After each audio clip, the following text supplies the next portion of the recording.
Because tonight we're talking about airways.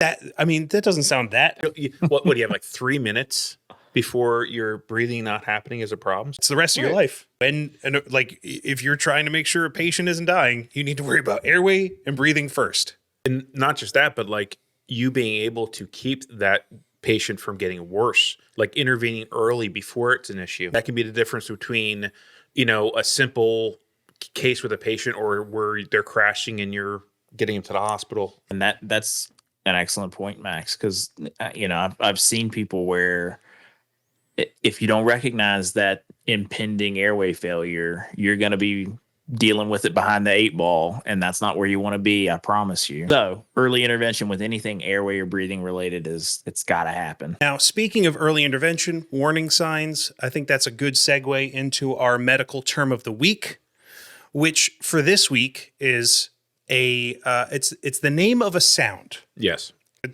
Yeah. Seems to be one of those ones that pops up, and if you hear it, you'll know it, and it's important to know very quickly.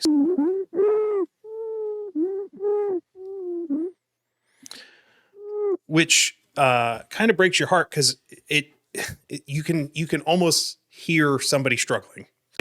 They're having trouble breathing. The airway is so narrowed that it's causing like a whistling sound, and usually that is somebody who's struggling.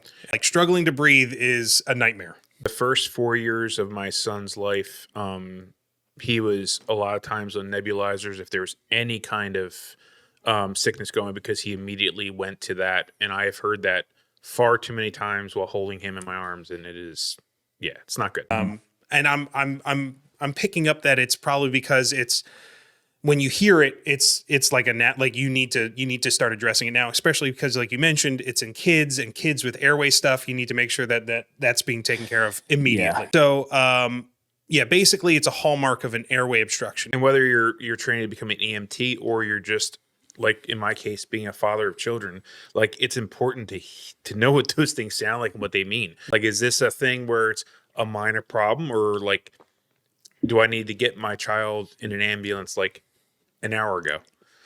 So, yep.